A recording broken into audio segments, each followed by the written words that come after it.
कहानी की शुरुआत डॉक्टर एलिस को दिखाते हुए होती है, जो एक न्यूज चैनल पर रिपोर्टर को इंटरव्यू दे रही थी, जिसमें डॉक्टर एलिस बताती हैं कि हमने कैंसर का परमानेंट इलाज ढूंढ लिया है और उसको 10,000 कैंसर पेशेंट्स पर टेस्ट भी किया गया है, जिससे उन 10,000 पेशेंट्स का कैंसर ठीक हो गया है। इसके कुछ दिन बाद हम देखते हैं कि डॉक्टर रॉबर्ट अपनी वाइफ जोई और बेटी मार्ली के साथ कार से एयरपोर्ट की तरफ बड़ी तेजी से जा रहा होता है। और जब वो लोग एयरपोर्ट पहुँचते हैं तो देखते हैं कि शहर के सभी लोग एयरपोर्ट पर ही आ रहे थे, क्योंकि वो सभी इस शहर से बाहर निकलना चाहते थे। दरअसल डॉक्टर एलिस ने जिन 10,000 पेशेंट्स पर कैंसर की मेडिसिन इंजेक्ट की थी, कुछ दिन तक तो वो ठीक रहे, लेकिन फिर कैंसर मेडिसिन का उन पर गलत इफेक्ट पड़ने लगा और वो सभी वेम्पायर म्यूटेंट्स में बदलने लगे। उनकी स्किन इतनी ज्यादा सेंसिटिव थी कि जैसे ही वो सूरज की रोशनी में जाते थे तो जलकर मर जाते थे। इसीलिए उनको डार्क सीकर्स कहा जाने लगा, जो रात के समय में ही बाहर निकलकर इंसानों का शिकार करके उन्हें खाते थे। इसीलिए अब शहर के सभी लोग एयरपोर्ट पर जाकर इस शहर से बाहर निकलकर अपनी जान बचाना चाहते थे, लेकिन एयरपोर्ट पर सिक्योरिटी वाले सभी लोगों की चेकिंग कर रहे थे और सिर्फ उसे ही शहर से बाहर जाने दिया जा रहा था जो इन्फेक्टेड नहीं था। जब रॉबर्ट और उसकी फैमिली को चेक किया जाता है तो मिलिट्री वाले देखते हैं कि वो इन्फेक्टेड नहीं है, इसलिए उन्हें वहाँ से आगे जाने दिया जाता है। आगे जाकर मिलिट्री वाले डॉक्टर रॉबर्ट को कहते हैं कि आपको जाने नहीं दिया जाएगा, क्योंकि आपको इस बीमारी का इलाज ढूंढना है। इसलिए जोई और मार्ले को एक हेलीकॉप्टर में बिठा दिया जाता है, लेकिन जब उनका हेलीकॉप्टर टेक ऑफ करता है तभी दूसरी तरफ एक हेलीकॉप्टर पर कुछ डार्क सीकर्स अटैक कर देते हैं, जिस कारण वो हेलीकॉप्टर डिसबैलेंस होकर जोई और मार्ले वाले हेलीकॉप्टर से जाकर क्रैश हो जाता है और वो मारी जाती हैं। ये देखकर रॉबर्ट को एक बहुत बड़ा झटका लगता है, वो बहुत ही ज्यादा दुखी हो जाता है। यहाँ से कहानी 3 साल आगे चली जाती है, जहाँ पर हम देखते हैं कि इस वायरस से पूरी दुनिया में जितने भी लोग थे वो सभी डार्क सीकर्स बन चुके हैं। सिर्फ 1% लोग ही इंसान बचे हैं जो इनसे छिपकर अपनी जिंदगी काट रहे हैं। पूरी दुनिया नर्क से भी बदतर वीरान बन चुकी है। तभी हम डॉक्टर रॉबर्ट को देखते हैं, जो अब तक बचा हुआ था। इस वक्त रॉबर्ट अपनी भूख मिटाने के लिए अपने कुत्ते सैम के साथ कार से एक हिरण का शिकार कर रहा था। काफी मेहनत के बाद आखिरकार वो हिरण एक जगह पर खड़े होकर कुछ खाने लगता है। रॉबर्ट उस पर शूट करने ही वाला होता है कि तभी एक शेरनी उस हिरण पर अटैक कर देती है। उसी वक्त उस शेरनी का परिवार वहाँ आ जाता है। उसी टाइम रॉबर्ट की घड़ी का अलार्म बजने लगता है। रॉबर्ट देखता है कि सूरज ढलने वाला है और कुछ देर बाद अंधेरा छा जाएगा, जिससे सभी डार्क सीकर्स बाहर निकलकर शिकार करने लगेंगे। इसलिए वो अपने कुत्ते सैम के साथ अपने घर पर आ जाता है, जहाँ वो दोनों खाना खाकर अंधेरा होने से पहले अपने घर की सभी विंडोज और दरवाजों को अच्छे से लॉक करके घर की सभी लाइट्स बुझा देते हैं, जिससे कि डार्क सीकर्स को लगे कि वहाँ पर कोई भी नहीं है। इसके बाद रॉबर्ट अपने डॉग के साथ बाथटब में जाकर सो जाता है। वहीं कुछ देर बाद उन्हें डार्क सीकर्स की आवाजें आने लगती है, मतलब कि वो बाहर निकल चुके हैं।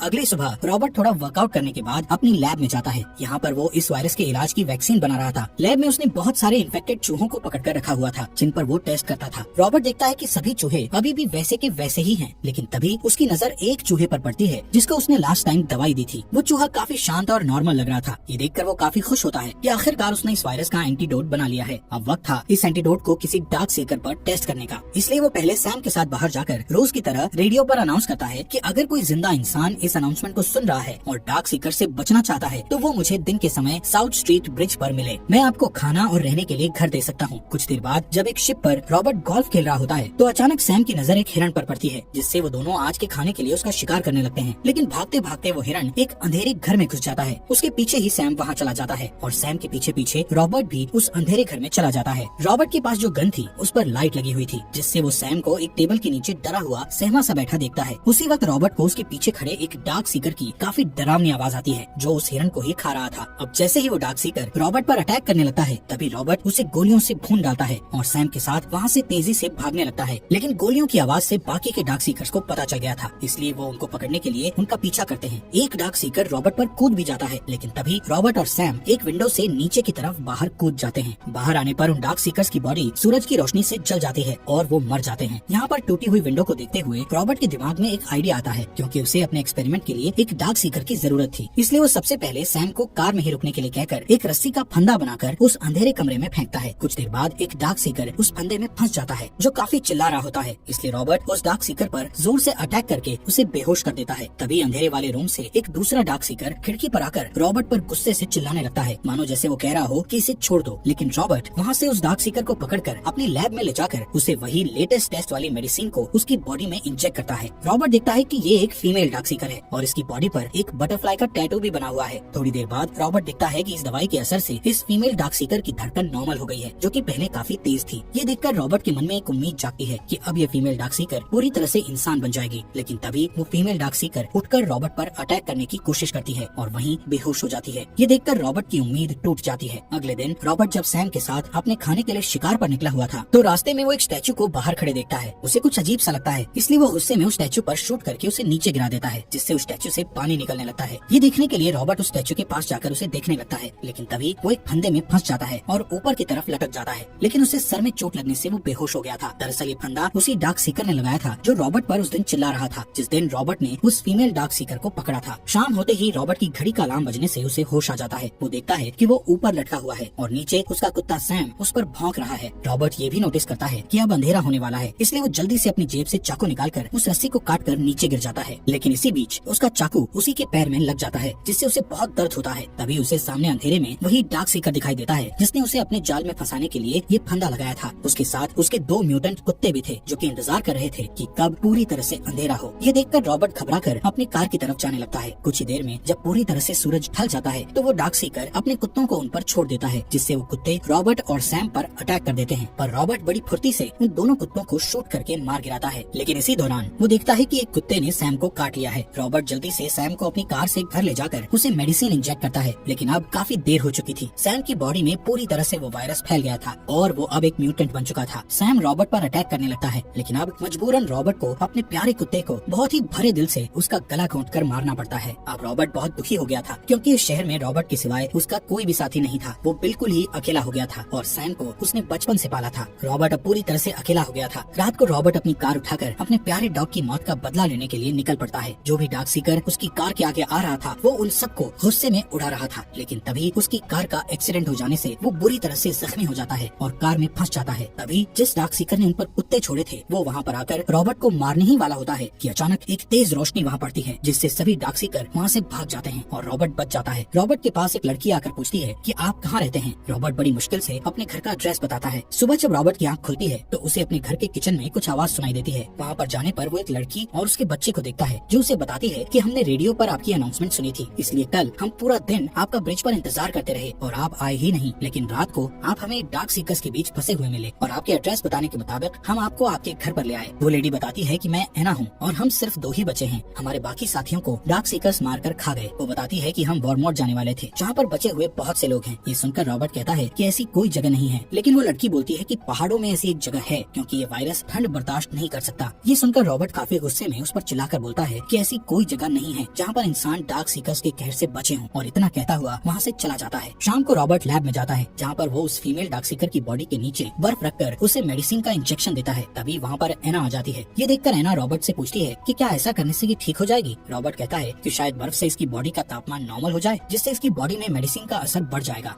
रात होते ही रॉबर्ट अपने घर की सभी विंडोज और डोर्स को लॉक कर देता है, लेकिन तभी उसे अपने घर के आसपास काफी सारे डार्क सीकर्स की आवाजें आने लगती है। वो एना से पूछता है कि तुम मुझे किस टाइम पर घर लेकर आई थी। एना बताती है कि सुबह होने ही वाली थी। ये सुनकर रॉबर्ट कहता है कि उन्होंने हमें ढूंढ लिया और वो हमारे घर की तरफ ही आ रहे हैं हमें खत्म करने। लेकिन रॉबर्ट ने उनसे निपटने के लिए पहले से ही अपने घर के आसपास बॉम्ब सेटअप किए होते हैं, जिन्हें वो एक एक करके ब्लास्ट कर देता है, जिससे काफी सारे डार्क सीकर्स मारे जाते हैं। लेकिन तादाद में ज्यादा होने की वजह से काफी सारे डार्क सीकर्स घर के अंदर घुसकर उन पर अटैक करने लगते हैं। रॉबर्ट भी उन्हें शूट कर रहा होता है, लेकिन वो अपनी जान बचाने के लिए लैब में चले जाते हैं। लैब में वो देखते हैं कि उस फीमेल डार्क सीकर पर उस मेडिसिन का असर होने लग गया था, वो ठीक हो रही थी, यानी उन्हें इस वायरस का क्योर मिल गया था। लेकिन तभी लैब में बहुत सारे डार्क सीकर्स तेजी से आने लगते हैं। ये देखकर रॉबर्ट जल्दी से लैब का बुलेट प्रूफ दरवाजा बंद कर देता है। रॉबर्ट उन सबको जोर जोर से चिल्लाकर बोलता है कि मैंने इलाज ढूंढ लिया है और मैं तुम सबको ठीक कर सकता हूँ। उसी वक्त वहाँ पर उन सब डार्क सीकर्स का बॉस आ जाता है और गुस्से में दरवाजे पर जोर जोर से टक्कर मारने लगता है, जिससे दरवाजे पर बटरफ्लाई का डिजाइन बन जाता है। इसके बाद वो बॉस डार्क सीकर अपने ब्लड से उस दरवाजे पर एक और बटरफ्लाई का निशान बनाता है। तभी रॉबर्ट को याद आता है कि ऐसा ही बटरफ्लाई का टैटू उस फीमेल डार्क सीकर की बॉडी पर है। रॉबर्ट समझ जाता है कि ये फीमेल डार्क सीकर दरअसल उन सभी डार्क सीकर्स के बॉस की पार्टनर है, जिसके लिए वो सभी यहाँ पर उसे लेने आए हैं। इसलिए अब रॉबर्ट उस फीमेल डार्क सीकर को लेकर बाहर बॉस डार्क सीकर के पास चला जाता है, जिससे बाकी के सभी डार्क सीकर्स उस पर अटैक करने की कोशिश करते हैं, लेकिन उनका बॉस चिल्लाकर उन्हें रोक देता है। इसके बाद रॉबर्ट एक सिरिंज निकालकर उस फीमेल डार्क सीकर का थोड़ा सा ब्लड निकाल लेता है। तभी उस फीमेल डार्क सीकर को होश आ जाता है और वो अपने पार्टनर को देखकर उसके गले लग जाती है। इसके बाद उनका बॉस अपने पार्टनर को लेकर उन सभी डार्क सीकर्स को वहाँ से ले जाता है। अगली सुबह रॉबर्ट एना और उसके बेटे के साथ वॉरमॉट की तरफ निकल पड़ता है। एना रेडियो में अनाउंस करती है कि अगर कोई अभी भी जिंदा बचा हुआ है तो हमें वॉरमॉट मिले, क्योंकि हमने इस वायरस का इलाज ढूंढ लिया है। और इसी के साथ ये अमेजिंग मूवी यहीं पर खत्म हो जाती है।